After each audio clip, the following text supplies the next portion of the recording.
Assalamu alaikum wa rahmatullah. You've heard of Ibrahim, the father of nations. You've heard of Ishaq, Isaac, the forefather of Banu Israel. But what about Ismail? Ismail, the prophet who was left in a barren desert, the one who built the Kaaba, the one whose story holds the secret behind Eid al-Adha. Today, we uncover the forgotten story of Prophet Ismail, and how his life holds the true meaning of sacrifice, legacy, and submission. Who was Prophet Ismail, the child of a miracle? And we gave him good news of a forbearing boy. The Quran 37:101. Prophet Ismail A.S. was the firstborn son of Prophet Ibrahim A.S. Born after years of longing and dua, his mother was Hajar, an Egyptian woman of faith and patience. Ismail's birth was no ordinary event. It was the beginning of a divine plan. Allah was preparing not just a child, but a prophet, a nation, a symbol of obedience. The desert test, Hajar and the abandonment. Imagine this, a woman and her baby left alone in the middle of a scorching, lifeless desert.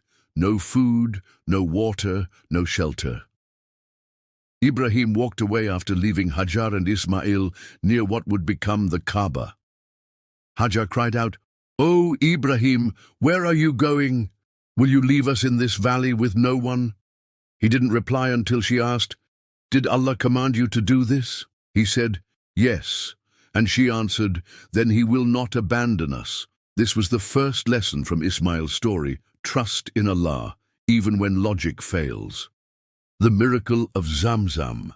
Hajar began running between two hills, Sifa and Marwa, desperate to find help. She did this 7 times, an act we still perform during Hajj. Then, near her baby's feet, Zamzam burst forth. The water still flows today, over 4,000 years later. This wasn't just water, it was proof that Allah never forgets those who trust him. Ismail and the Kaaba, building Allah's house. Years passed. Ismail grew into a strong, patient, righteous young man, just as Allah had promised.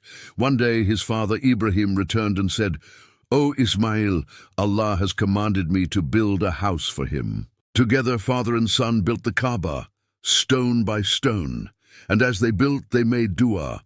"Our Lord, accept this from us. Indeed you are the all-hearing, the all-knowing." Quran 2:27. Ismail A.S. wasn't just part of the history of Islam, he was part of the foundation of Islam. The great sacrifice, a dream from Allah, then came the test that would define him forever. "O my son, indeed I have seen in a dream that I must sacrifice you, so what do you think?" Quran 37:1-2. Most sons would panic. Most fathers would hesitate, but Ismail calmly replied, "O my father, do as you are commanded. You will find me, if Allah wills, among the patient." That's the true meaning of Eid al-Adha. It's not about animals, food, or celebration. It's about submission, about trusting Allah even when the knife is on your neck. A ram replaces Ismail. Ibrahim placed his beloved son on the ground. He raised the knife, but Allah intervened. Indeed, this was the clear trial, and we ransomed him with a great sacrifice. Quran 37:16-17. Allah replaced Ismail with a ram from Jannah. That's why we sacrifice on Eid, not because of the meat, but to remember the legacy of submission. Ismail, the forgotten prophet of a mighty nation. Ismail A.S. didn't stop there. He became a prophet sent to the Arabs, particularly the tribe of Jurhum in Makkah. He married from among them and helped shape the early spiritual and moral fabric of Arabia. In fact, it is through Ismail's descendants that came the final messenger, Muhammad A.S., and mention in the book, Ismail. Indeed, he was true to his promise, and he was a messenger and a prophet. Quran 19:54. Why Ismail's story matters today. We often forget Ismail's role. But in reality, he taught us what obedience to Allah truly looks like. He taught us that sacrifice begins in the heart, and he reminded us that legacy isn't built through words, but through actions. Every time we drink Zamzam, make tawaf around the Kaaba, or celebrate Eid al-Adha, we are walking in the footsteps of Prophet Ismail, A.S. Final reflections for Eid al-Adha. This Eid, ask yourself, am I willing to sacrifice my ego for Allah?